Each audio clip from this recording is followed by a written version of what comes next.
Buenos días a todos. Muchísimas gracias por la invitación a este foro que se me antoja realmente interesante, Geopolítica y Economía, pautas para navegar, un 2024 que se anticipa también convulso.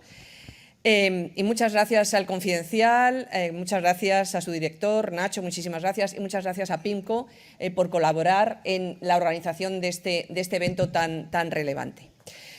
Antes de nada, tengo la obligación de decir que hoy estoy sujeta al periodo de silencio. No piensen que es que no voy a hablar, es que no puedo hablar sobre tipos de interés, no puedo hablar sobre política monetaria y no se debe, digamos, interpretar ninguna referencia o cualquier referencia que haga yo sobre economía o tipos de interés potencialmente a una decisión que se vaya a tomar en el Consejo de Gobierno del Banco Central Europeo, que, por cierto, la decisión se conocerá mañana. Bueno, pues una vez dichas los agradecimientos y las advertencias, me gustaría empezar un poco con una reflexión sobre qué estamos viendo, ¿no?, en el comportamiento del sector bancario ya hasta 2023, teniendo en cuenta que nosotros nos basamos fundamentalmente en datos y los datos, digamos, cerrados buenos, FETEN, todavía no son los del conjunto del año, sino solamente los de los 9 primeros meses, concretamente hasta septiembre, que es la fecha más reciente de la que disponemos datos.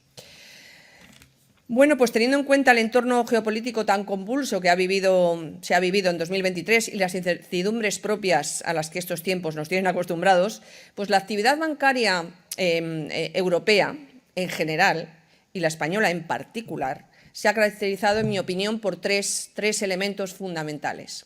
El primero es la ralentización del crédito, si no caída en algunos países, entre ellos España, como luego veremos, la contención de la morosidad y el coste del crédito y, además, por último, un aumento de márgenes de intereses en los bancos. Comenzando por el primero, hay que señalar que a lo largo de este año se ha producido una reducción del stock de crédito del 3,7% en España, que es una cantidad bastante significativa. Posiblemente, pues, la caída de expectativas económicas, con contracción en algunos países europeos, la incertidumbre geopolítica, como ya se ha reseñado anteriormente, la reducción de los stocks e inventarios y quizás la acumulación de liquidez durante la pandemia, que se ha mostrado posteriormente no necesaria, puede estar detrás de la caída de estas exposiciones crediticias en los balances bancarios. Esta contracción, aquí se puede ver en la transparencia, no voy a ir deteniéndome cifra a cifra, pero si ustedes tienen tiempo, pues se puede luego descargar de la página web del Banco de España y es bastante interesante. Esta contracción es más evidente en el caso de las empresas, cuyo stock cayó a septiembre un 5,5% en los primeros 9 meses del año. Es mayor que en las familias, cuya exposición se vio reducida en un 1,9%, un 2% aproximadamente. Si hacemos un zoom y un análisis más detallado, podemos observar que dentro de las empresas son las pequeñas y medianas, las pymes, las que más habrían reducido su exposición a lo largo de este periodo. En concreto, casi un 8%, que no es nada pequeño esta cifra. Ahora bien, también observamos que su nivel de endeudamiento bancario, esta es la parte positiva, en términos absolutos, es inferior al anterior a la pandemia, después de haber experimentado en 2020 y 2021 un incremento asociado a la concesión de los préstamos ICO, cuyo saldo ahora mismo en el sistema total, para todas las empresas, grandes, pequeñas y medianas, es de aproximadamente un poquito menos de 60.000 millones, 60 billones. Las grandes empresas, por su parte, redujeron su exposición crediticia frente a la banca un 3% en ese mismo periodo de 2023. Aunque la caída de la inversión crediticia en el sector de familias no ha sido tan pronunciada, déjenme que destaque la reducción del stock de hipotecas. Cae casi un 3% ya a septiembre de 2023, en un contexto de atonía del sector inmobiliario, con caídas significativas en el número de transacciones de viviendas. Caen casi un 16% en un año las transacciones de vivienda, pero con subidas moderadas en los precios, aproximadamente un 4,5% en tasa interanual. Sin duda, el endurecimiento de la política monetaria ha tenido un impacto muy significativo en este segmento. Un hecho destacado de la cartera de hipotecas en España es que durante 2022 y gran parte de 2023 se produjo un ritmo muy dinámico de amortizaciones, que llegó a alcanzar en marzo un 35% más que la media observada entre 2019 y 2023, que es el periodo que estoy utilizando de comparación. En un contexto de subida de tipos de interés, pues evidentemente las familias han destinado parte de sus ahorros a amortizar parcialmente los préstamos hipotecarios, amortiguando de este modo el impacto de esa subida de tipos. No obstante, este ritmo acelerado de amortizaciones ya se ha ralentizado. Ya vemos que se ha acabado este proceso intenso de amortización de los préstamos y los niveles actuales se encuentran pues, cercanos a la media de estos 5 años. Por su parte, la nueva producción de hipotecas es un 4,4 inferior a la media de ese periodo considerado de 5 años y se observa una clara tendencia decreciente desde los máximos alcanzados en junio de 2022. Evidentemente, como resultado de todo ello, el volumen de hipotecas en el sistema está cayendo. Esta reducción, en nuestra opinión, viene explicada fundamentalmente por el lado de la demanda, porque los datos de los criterios de concesión de las operaciones prácticamente no han variado en los últimos años. Actualmente, el plazo medio de las nuevas operaciones ronda los 24 años y la loan to value, el loan to value es la relación préstamo-valor del bien, es del 61,5%, incluso ha mejorado, diría yo, ligeramente en los últimos años, por lo tanto no se observa deterioro en estos criterios de concesión, en los estándares crediticios, que esto es lo verdaderamente relevante. Por tipología de préstamos, pues los datos nos indican una menor concesión de hipotecas a tipo fijo.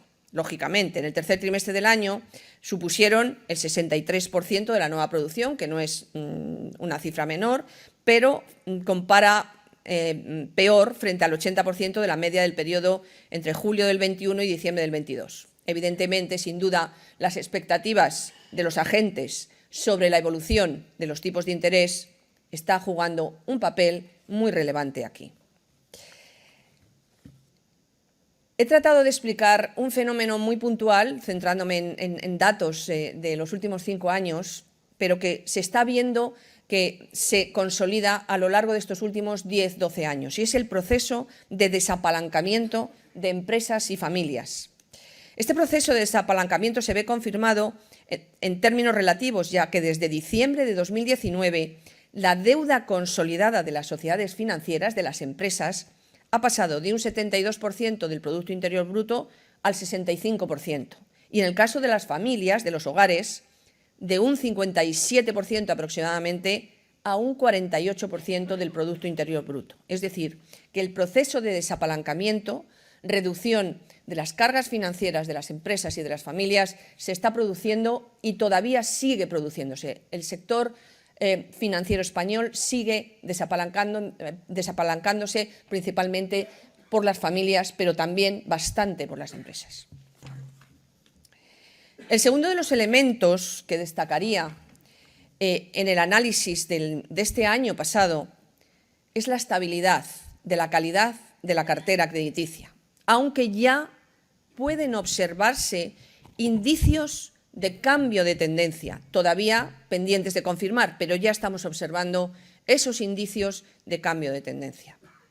Es verdad que la morosidad se ha mantenido estable en los últimos trimestres, con una ratio anclada en el entorno del 3,6. No obstante, en términos absolutos, el volumen de los préstamos que nosotros denominamos Stage 3, S3, dudosos, de las carteras principales, pues ha caído un 9% en los últimos 12 meses y casi un 3% en los últimos 9. Todo ello en línea con la reducción también del stock crediticio que ya he explicado. Por otro lado, otro indicador que observamos muy de cerca es el ratio de refinanciaciones. Sigue mejorando y está en torno al 3,9% en el tercer trimestre del año. Y en cuanto a la tipología, es muy relevante que los dudosos, por razones distintas de la morosidad, es decir, no se han producido todavía impagos, pero sí que se anticipa un deterioro de la calidad crediticia ya suponen más del 50% en las empresas y un 40,5%, casi un 41% en las familias. Es decir, no son impagos, pero las entidades bancarias ya perciben que es posible que exista un deterioro futuro en cuanto a su capacidad de pago y que finalmente lleguen a impagar. También se observa un aumento de las exposiciones, lo que llamamos en vigilancia especial, en nuestra terminología Stage 2, en S2, en el último trimestre, es decir, en aquellas en las que se considera que hay un incremento del riesgo y sobre todo centrado en el segmento de grandes empresas, como se puede apreciar en la transparencia. Pero tenemos que estar de alguna manera vigilantes para ver si se confirma finalmente esta tendencia o ha sido simplemente una circunstancia puntual y no se extiende al resto de carteras. En lo que se refiere a las pequeñas y medianas empresas, que es el tejido industrial más importante y empresarial de este país, pues observamos, no obstante, una cierta estabilidad en todos estos ratios indicadores de calidad crediticia. Y, sin embargo, para las hipotecas estamos observando ya un incremento paulatino de este ratio de morosidad, de esta etapa 3, de S3 que he mencionado anteriormente, aunque aún hay que reconocer que es incipiente.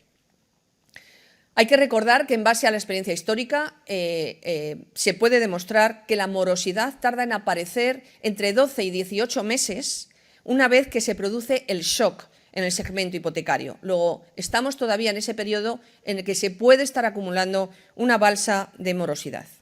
No hace falta recordar la importancia de esta cartera en el sistema bancario español, ya que supone más del 41% de todas las exposiciones crediticias en España y, por tanto, tiene un impacto muy significativo sobre la calidad de las carteras crediticias. Esta evolución de la calidad de las carteras se produce en un contexto de claro endurecimiento de la política monetaria que ha llevado, como todos sabemos, a unas subidas muy relevantes de los tipos de interés de los préstamos a empresas y familias. Por tanto, la contención de la morosidad en estas circunstancias se podría considerar como un elemento positivo, en el que ha tenido mucho que ver la recuperación de los márgenes empresariales, la recuperación de la renta bruta real de las familias. En este sentido, esta última se ha visto impulsada tanto por el crecimiento del empleo como por el crecimiento de los salarios reales. Si ajustamos por la evolución de la inflación, la variación interanual de la remuneración de los asalariados se situó en el 5%, alcanzando un nivel en torno a un 6% por encima de los niveles prepandemia. Según nuestros datos, los salarios han recuperado poder adquisitivo. El tercer elemento que ha definido la actividad bancaria en 2023 y quizás el que más atrae la atención mediática de los medios y, por supuesto, de los lectores de los medios, ha sido el incremento de los resultados bancarios. En concreto, el beneficio después de impuestos agregado, es decir, a nivel consolidado, incluyendo todas las entidades significativas y los negocios internacionales, durante 9 meses, es decir, estos son datos a septiembre, pero pueden ser un buen indicador de lo que va a suceder al cierre del año, creció un 24% en términos anuales, situando el Return on Equity, el ROE o ROE, en el 12,8 en septiembre de 2023, frente al 10,6 un año antes. Este incremento se explica por una clara mejoría del margen de intereses, del margen de intermediación, que es la diferencia entre los ingresos por intereses respecto a los costes por intereses. Este margen de intermediación creció un 25% gracias a que el aumento de los ingresos financieros no se ha visto acompañado de un incremento similar a los costes financieros, especialmente en el coste del pasivo minorista. Los ingresos financieros han subido única y exclusivamente por efecto precio, no por efecto volumen, dado que, como hemos visto anteriormente, ha habido una caída nada despreciable en los volúmenes crediticios. Por otro lado, los costes operativos repuntan un 8% en términos anuales, empujados por los costes de personal, que crecen por encima de la inflación. Con todo esto, la ratio de eficiencia mejora 3,5 puntos porcentuales hasta el 46,2%, principalmente debido al mayor aumento de los ingresos, y compara muy bien con todos nuestros peers europeos. Finalmente, los deterioros crediticios, incluyendo el negocio internacional, crecen interanualmente un 22%, como en el último trimestre, pero están en línea de los últimos 5 años. Y aún así, se han situado finalmente por debajo de lo que esperaban los propios bancos para 2023.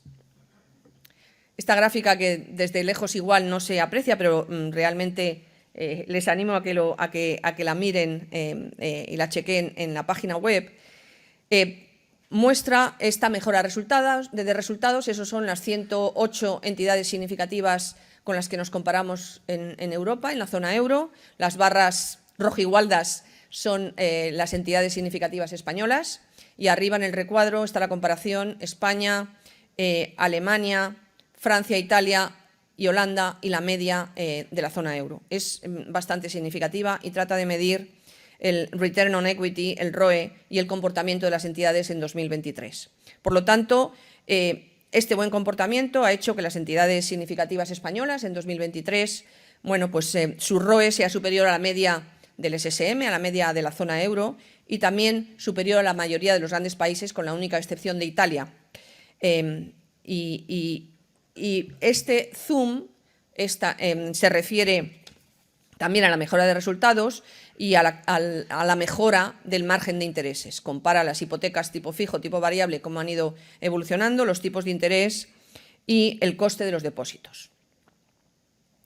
Por tanto, esta mejora en el margen de intereses tiene su origen en la repreciación de la cartera de préstamos a lo largo del año, que ha ido de la mano del incremento de los tipos de interés. Por ejemplo, la media del Euribor a un año pasó del 2,23, 2,2 aproximadamente en septiembre de 2022 al 4,15, 4,2 aproximadamente un año después, afectando de manera clara a los préstamos que se han ido repreciando a lo largo del periodo. La cartera de nuestras entidades está referenciada en su mayoría a tipo variable y, por tanto, sensible a variaciones en los tipos, y ello a pesar de que los préstamos a tipo fijo, como se puede apreciar en esa transparencia, han ganado paulatinamente un mayor peso en los últimos años. En septiembre de 2023, el 53% de las hipotecas estaban referenciadas a tipos variables en España. Eso es verdad, pero es que venimos de cifras históricas cercanas al 100%. Y además hay que destacar el crecimiento de más de 10 puntos porcentuales de las hipotecas a tipo fijo en los últimos 5 años. Por su parte, la traslación de los tipos a los depósitos de los hogares se está produciendo a una menor velocidad que la del activo. En comparativa europea se sitúa en niveles inferiores, está ahí puesto en la transparencia, y se dan dos datos, los consolidados para España y los, solamente del sector bancario español. Comparamos con unos ratios con una remuneración mucho menor, 0,19, 0,20 para España versus 1% para el comparativo de la zona euro. La existencia de amplios niveles de liquidez en la banca española puede ser una de las causas que explica una menor remuneración de los depósitos. En este sentido, este gráfico también es bastante relevante, en este sentido hemos constatado que la transmisión del aumento de tipos de interés está casi finalizada, si nos creemos efectivamente, como se ha dicho anteriormente, las expectativas del mercado y las curvas que existen ahora en el mercado, ¿no? De hecho, con las curvas de tipos actuales, ya hemos calculado que un 29% de los hogares, casi un 30%, experimentarían bajadas de los tipos de interés en este primer trimestre de 2024 si su hipoteca se revisa en este primer trimestre de 2024. En el caso de empresas, este porcentaje alcanzaría ya el 58%. Por tanto, en este contexto es probable, o es muy probable, que en 2024 no se repitan los crecimientos de márgenes de intereses que se han observado en 2023. Podemos concluir que tanto la reducción del volumen de crédito como de los márgenes unitarios afectarán claramente a los márgenes bancarios en 2024. Como nota positiva, la potencial reducción de costes financieros, como demuestra esta transparencia, para empresas y familias, favorece el mantenimiento de los niveles de calidad crediticia. Permítanme concluir. Este análisis presentado aquí es totalmente retrospectivo y aunque no es fácil predecir el futuro, sí es clave que los bancos, que las entidades europeas en general y españolas en particular, estén preparadas para hacer frente a un 2024, otra vez, lleno de incertidumbres. Los nuevos conflictos geopolíticos hacen que sea necesaria una llamada a la prudencia, dado que podrían tener un impacto aún muy difícil de cuantificar. Por ejemplo, podría tener consecuencias en la inflación si las rutas comerciales se ven muy afectadas o los conflictos se extienden a otras áreas en el planeta. Además, según las últimas proyecciones económicas, las perspectivas se mantienen débiles en Europa y habrá que esperar a confirmar si el mercado laboral se sigue comportando con la solidez que ha demostrado hasta ahora, clave para el sostenimiento de estas bajas tasas de morosidad. Por lo tanto, todavía a la espera de los datos definitivos del cierre del ejercicio, podemos concluir que los bancos han tenido un año 2023 especialmente bueno en cuanto a resultados, con márgenes muy destacables y contención de la morosidad. Los supervisores ya hemos venido señalando en sucesivas ocasiones los riesgos. Y yo creo que muy correctamente no nos hemos equivocado, pero es cierto que estos aún han tenido una materialización limitada. No obstante, estamos ya observando signos de deslizamientos al alza de la morosidad en algunas carteras, como la hipotecaria, como he tratado de expresar anteriormente. Hasta ahora la calidad del crédito se ha mantenido como consecuencia de las ratios de endeudamiento, de la mejora de las ratios de endeudamiento de empresas y familias, la recuperación de los márgenes empresariales, la recuperación de los salarios reales y el dinamismo del mercado laboral. En el año que acaba de comenzar, tendremos que estar muy vigilantes en cuanto a la evolución de estas y otras variables muy claves, muy importantes para la economía real y financiera. En este sentido, repito una vez más, ya lo he dicho muchas veces, es clave un buen marco de gestión del riesgo de crédito que cuente con criterios prudentes de concesión, adecuados mecanismos de alerta temprana y sólidas políticas de provisiones, porque todo ello es esencial para que el sector bancario siga operando en un entorno muy complejo, pero operando con éxito en este entorno tan incierto en el que vivimos. Sin olvidar que los bancos han de hacer frente a otros retos inmediatos, en mi opinión, a la vez que estructurales, que afectan, por supuesto, a otros sectores de la economía, pero en particular afectan al sector bancario. Y aquí me estoy refiriendo a los retos de la transformación digital y de financiación para la transformación de la economía hacia unos modelos más sostenibles. Muchísimas gracias por su atención.